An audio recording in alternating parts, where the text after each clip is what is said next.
can't tell you how much I sympathise with the way everybody has had to endure this unbelievably testing and challenging. Buckingham Palace's glittering halls have long concealed quiet power struggles, whispered threats, and carefully choreographed smiles. But in recent weeks, that polished veneer has begun to fracture. Not over a scandal involving Meghan Markle or rebellious staff, but due to a growing political storm aimed squarely at Queen Camilla. What started as murmurs among backbench lords and flickers of discontent on British social media has now erupted into something far more serious. In an unprecedented move that sent shockwaves through both Parliament and the Palace, the House of Lords formally voted to deprive Camilla's extended family of royal status and privileges, a decision that many see as a direct rebuke to the Queen, consort's growing influence, and behind-the-scenes maneuvering. Camilla's family, including her children Tom Parker BS and Nora Laups, have never held official royal titles, but their proximity to the throne and the subtle benefits they've received, as a result, has long rankled the public. Lavish security details, exclusive access to royal residences, and whisper discussions of honorary titles quietly assigned behind closed doors have prompted many Britons to question why Camilla's non-royal relatives should benefit from taxpayer funds or wield ceremonial power simply because of who she married. The monarchy is supposed to be based on bloodlines and duty, not backdoor favoritism. But ever since Camilla was anointed queen alongside Charles in the contentious 2023 coronation, her family's profile has risen, prompting royal insiders and outsiders alike to wonder, is the monarchy becoming a family business for the Shahs? Parliament has responded, spurred by rising public outrage and quiet encouragement from reform-minded MPs, some rumored to support Prince William's vision for a leaner, more focused monarchy. The Lords have passed a motion that will permanently prohibit Camilla's children and grandchildren from receiving royal titles, honors, or public funding. The action is bold, historic, and most importantly, extremely personal. According to sources inside the palace, Camilla completely lost it. Her outrage has allegedly shocked staff, enraged King Charles, and put a rift between her and Prince William. According to one insider, Camilla sees this as an attack on her bloodline and believes the future king may have quietly allowed it to happen. This was not purely a political decision. It was a declaration. A new authority is emerging in the monarchy, and Camilla's grasp is fading. And now, as she scrambles to defend what remains of her family's status, one question echoes louder than ever. Has Queen Camilla finally overplayed her hand? The Shan family's quiet rise. To appreciate the tremendous backlash Queen Camilla is currently facing, one must first consider how her quiet, calculated elevation of the Shan family laid the groundwork for Parliament's startling intervention.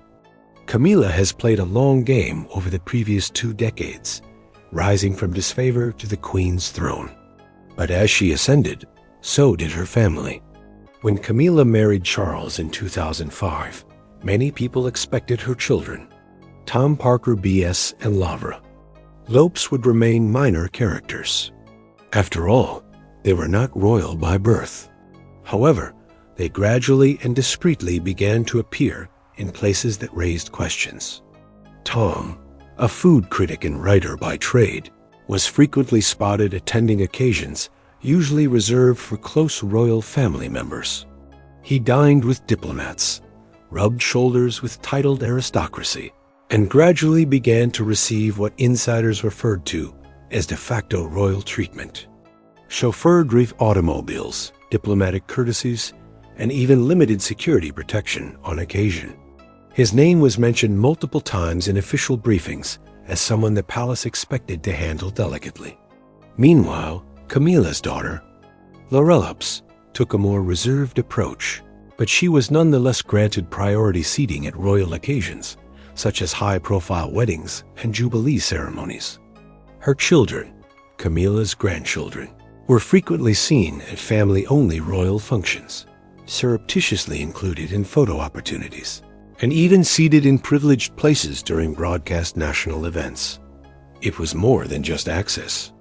It was symbolic. Camilla was gently integrating her family into the royal fold, not by public announcements, but through proximity, presence, and procedure. The British public noticed. For years, conversations on social media and in tabloid columns have circled around one core question. Why are Camilla's children receiving royal treatment when they're not royalty themselves? The monarchy has always been based on bloodlines and duty, not marriage extensions. For many who cherish Princess Diana's memory, this felt like a betrayal, a rewriting of royal hierarchy to serve Camilla's personal goals. According to royal insiders, Camilla lobbied for discreet titles or honors for her grandchildren behind closed doors. One top palace staffer, speaking anonymously, alleged there were serious talks. Camilla wanted recognition for her family, particularly her grandchildren. She felt they deserved it as part of her legacy. The whispers grew louder following the 2023 coronation, when Camilla insisted her grandchildren attend while Prince Harry's children were completely absent. That symbolic move sparked fury. Many said it confirmed Camilla's preference for her own heritage over the Windsor family. Even Princess Anne, known for her devotion to the kingdom and its traditions, is said to have expressed modest anxiety. During one private event, she reportedly said, "I thought this was a monarchy, not a family reunion for the Shawns." The remark, which was never officially confirmed, went viral among royal analysts and former colleagues who had observed the rising tension. Behind the scenes, Prince William was reticent but attentive. He did not publicly criticize Camilla or her children, but insiders say he privately expressed his satisfaction with the royal household becoming too bloated and off-message. According to one former royal advisor, William and Kate believed the monarchy needed to return to its core, meaning fewer titles, stricter boundaries, and a renewed emphasis on duty rather than privilege. Then there was the money. As news emerged that Camilla's family received security protections and state-funded benefits, pressure built on Parliament to act. Activists and reformers wanted transparency. They wanted to know why the government was indirectly paying for Camilla's non-royal relatives. The timing couldn't have been worse. As the UK faced economic challenges and greater scrutiny of public spending, whispers began to circulating. Initially, many lords were hesitant. The monarchy, while theoretically under Parliament's jurisdiction, remained a difficult institution to meddle with. But something had changed: public sentiment. The British people had grown sick of excess. The cost of living was rising, and news about Camilla's relatives riding in state vehicles or attending royal briefings incited indignation. According to polls, more than 70% of the population opposed awarding titles or benefits to non-blood royals. Hashtags like #Trim, the Crown, and #Royal Reform started trending on X, formerly Twitter. Behind closed doors, the pressure was considerably higher. According to government sources, key aides to Prince William quietly expressed support for a cleaner, leaner future for the monarchy. While William did not say anything publicly, the inference was clear he would not stand in the way. When the motion was debated, several lords delivered blistering speeches accusing the monarchy of creeping nepotism and eroding the sacred nature of raised-up grandchildren. It is a centuries-old institution rooted in lineage and service. What surprised royal aides the most was not that the motion was tabled, but that it passed. The House of Lords voted overwhelmingly in favor of the proposal. It was a symbolic gesture, but it also had legislative implications. The Prime Minister's office announced that it would recognize and uphold the decision, effectively sealing Camilla's family's destiny in official terms. No titles, no ceremonial responsibilities, no royal status. period. Inside the palace, mayhem erupted. Camilla, who had planned a tranquil summer of garden parties and charitable events, was caught off guard. Aides say she was inconsolable after learning the news. She hadn't simply lost a public debate. She had been politically outmaneuvered. Worse, she suspected she'd been set up. And perhaps the most severe cut of all, Charles remained silent. According to sources, he was extremely upset, but chose not to respond publicly for fear of sparking a constitutional crisis or undermining trust to the monarchy. His silence spoke volumes, and Camilla felt abandoned. In a single swift, decisive motion, the House of Lords redefined the limits of royal privilege, deprived Camilla's family of their envisioned legacy, and ignited a power struggle that now threatens to alter the monarchy itself. Prince William remained silent as he watched the events unfold. He didn't need to speak. The Queen consort had been checkmated. Camilla's explosive reaction. The Queen consort is frequently portrayed as calm, serene, and battle-hardened. A lady who has survived decades of public scorn and emerged victorious, crown on her head. However, the public rarely sees the side of Camilla that insiders whisper about in corridors. A woman with a temper as keen as her ambition.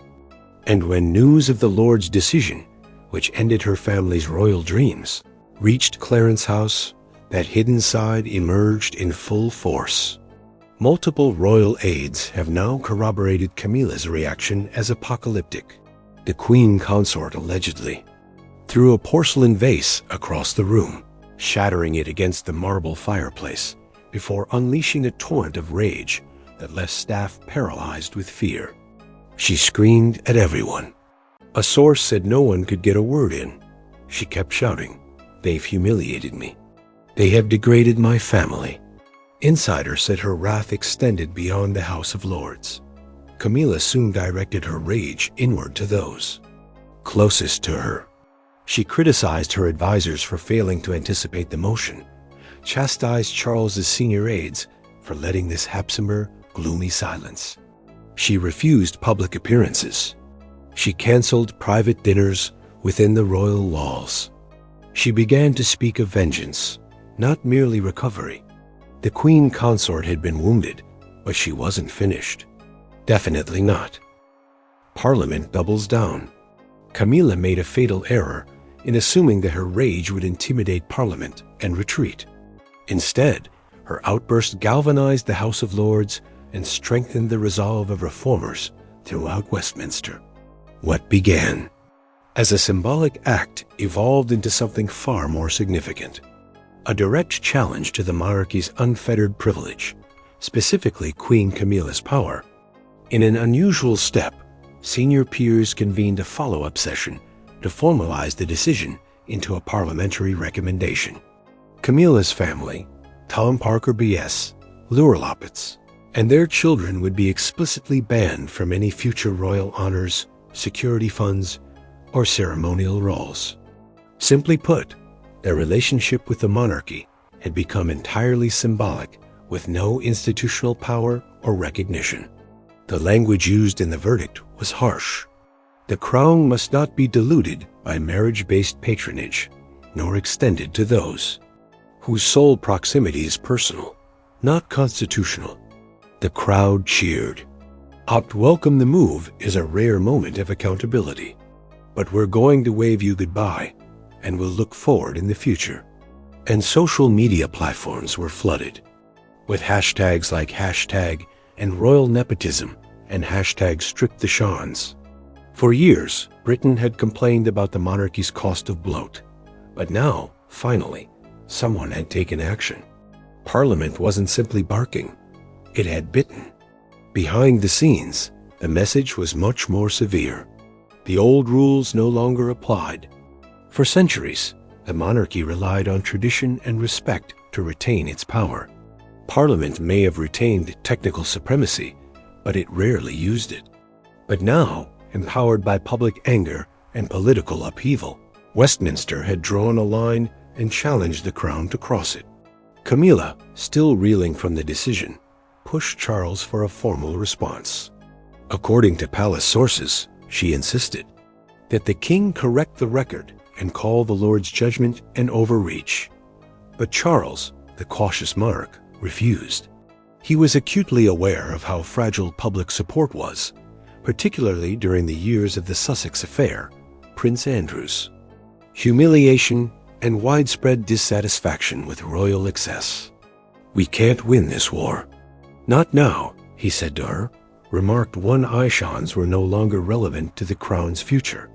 The hardest blow came when it was revealed that William was aware of the motion ahead of time. He had not opposed it. He had not intervened. He had simply allowed it to happen. Royal watchers described it as the most deliberate silence in contemporary royal history. In a single move, Prince William reinforced his commitment to the people. In the institution, while weakening Camilla's legacy without lifting a finger, Cabella's wrath faded to resignation. Her press allies started to disappear. Royal-friendly journalists who formerly praised her modernizing influence suddenly declined to speak. She was being quietly shut out, not just by Parliament, but by the very mechanism that helped her rise. Kate remained silent, a silence that resonated more than any statement. With the monarchy's foundation crumbling and authority slipping from her grasp, Camilla was left with the bitter taste of a truth she had long sought to deny. Despite weighing the crown, she had lost the unraveling of Canoa's ambitions, smiling softly at engagements, shaking hands with children, and walking behind William with her typical poise. But beneath that gentle grace, royal insiders claim, was a mind that had never been sharper or more in command. According to multiple reports, Kate was far from unconcerned. She predicted the public's dissatisfaction with Camilla's family privileges well before the House of Lords intervened. Kate reportedly emphasized the need for the monarchy to tighten its belt and protect its image in private strategy meetings with senior royal aides and trusted advisors. She knew that in an economic downturn, the British public would not tolerate extravagance wrapped in entitlement, especially from unelected, unrelated beneficiaries. So she said nothing. She let the public speak for her. When the Lords passed the resolution to deprive Camilla's family of royal advantages, many took Kate's silence as acceptance. The following morning, paparazzi photographed her exiting a charity function in a white coat dress, hair swept into a bun, and a tiny smile on her face. It was the kind of image that the press devoured. The peaceful future queen quietly navigating a tempest she couldn't control. Privately, some insiders allege Kate even pressed reform-minded MPs via intermediaries to investigate clarifying royal roles in the interest of long-term stability. Nothing direct or traceable. However, the timing of specific meetings and the uniformity of messaging were not coincidental. As one former aide stated bluntly, Kate makes no noise. She makes moves. Her influence on William cannot be overstated. Those closest to the prince believe Kate has served as his moral compass and political mirror, constantly reminding him that their strength resides in duty rather than drama. While Camilla pushed Charles into quiet panic about her family's situation, Kate stood behind William pretense. Camilla had long feared being overshadowed by Kate, and it was now a reality, not through conflict, not through scandal, but in stark, obvious contrast. Camilla sought power through proximity and favor. Kate gained it through patience, composure, and public trust. And perhaps the most poetic detail of all, Kate was spotted at children's hospice laying flowers on the lap of a critically ill child on the same day Parliament passed its vote against Camilla's family. The image went viral, not because of politics, but because it felt authentic. That is Kate's biggest weapon. She doesn't need to fight. She only needs to show up. And somehow, in the midst of a royal earthquake, the future queen had not only survived, but had won. The new royal order.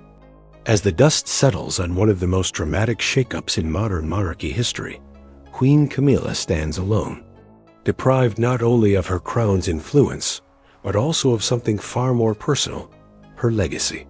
The House of Lords' decision to legally disconnect royal privileges from Camilla's family sent a thunderclap across the royal institution, but the full damage was dealt within palace walls.